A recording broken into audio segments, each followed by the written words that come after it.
Part of the reason that we need to be constantly moving forward in our life is not just for us. Because if we live just by ourselves on an island, okay. So, good, bad, wouldn't be a disaster. I mean, it would, but it would only affect one person.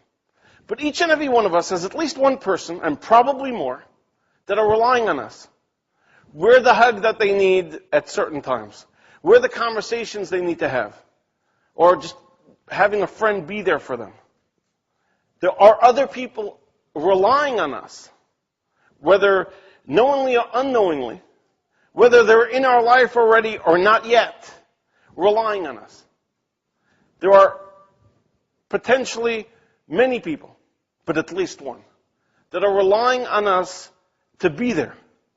And if we don't evolve as a human being, potentially we won't be able to be there. Potentially we won't be able to be there.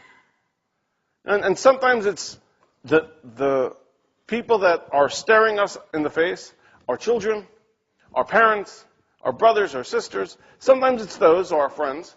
And sometimes it's random people. I was on a flight once from Los Angeles to Miami. And 20 minutes into the flight, and usually on a flight I just like to be by myself, either aisle seat or a window. I don't talk to anyone. Just want to be in my own little universe, watch my movie on my iPad, just block everybody out. So I'm on a plane, and suddenly at 20 minutes into the flight, it's shaking, it goes dark, the masks come down, and I'm always like, the masks never come down. They do all this security, the briefing before, the masks come, the whole thing, the whole plane is shaking. What felt like 3 hours, probably more like a minute, it stabilizes. And the captain gets up, and he says, we had some lightning. The lightning shattered the windshield, and we have to go land. A little, drama. I'm like, okay, this is interesting, but I've been in situations, I start praying, start having thoughts, you never know. And the person sitting next to me asked me, do you think we're going to make it? I'm like, first of all, I don't want to talk to anyone right now. And second of all, why did she have to sit next to me, right? That's not. But after those thoughts went out, and I actually remember that was supposed to be a bit spiritual, I sit and talk to her the whole way till we landed. They had to dump the fuel and all this till we landed. And, sometimes those random things happen. Sometimes the people we need to be there for are the people we know, and sometimes they're random people who walk into our life. But there are people. And when you are at service, which was the biggest lesson for me from that experience, was I already forgot my own fears and all that, because I was talking her down with her fears. And you forget about your own thing when you're dealing with somebody else, which is really the bigger picture. Not just to be there for them because we're good people, but even more than that.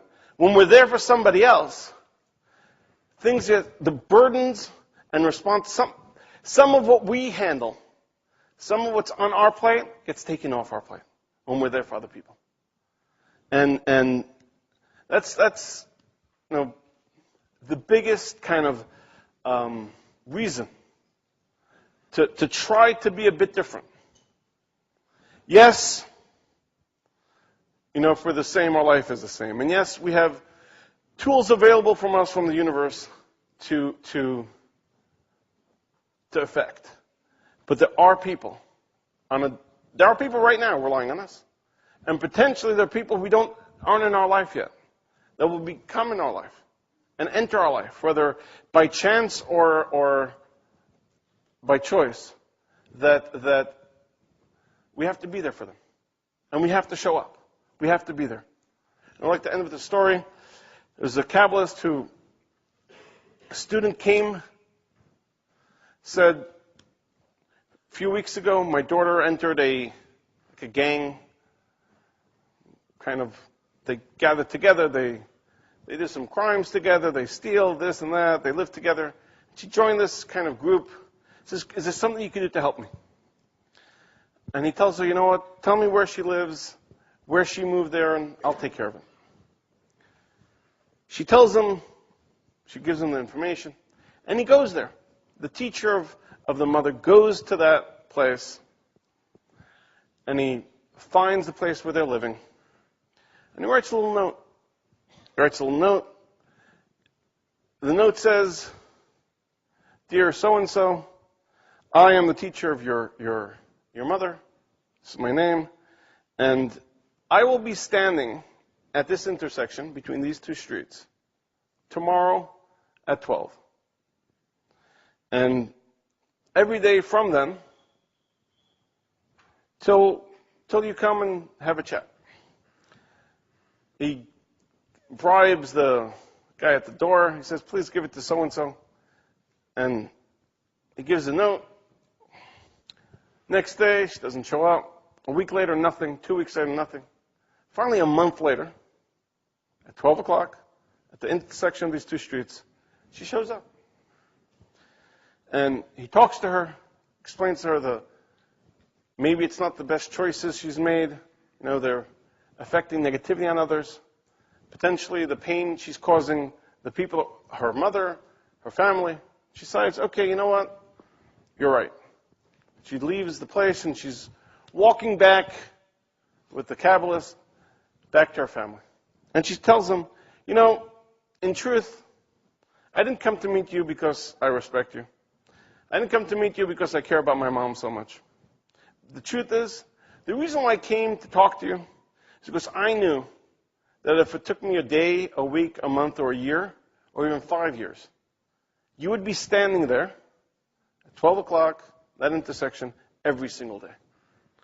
And we need to be part of that. We need to be there when people need us. We need to show up when people need us. We need to be there at 12 o'clock every time somebody else in our life needs us. And that's part of what we do as human beings. Part of the way the universe set up a support system is we can't always be there for ourselves. But in every situation, there's someone who could be there for us. And in order to enable that situation, it has to start with us.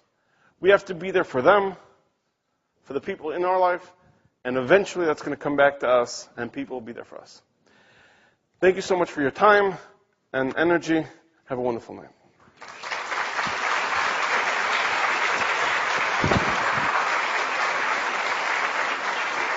Thank you.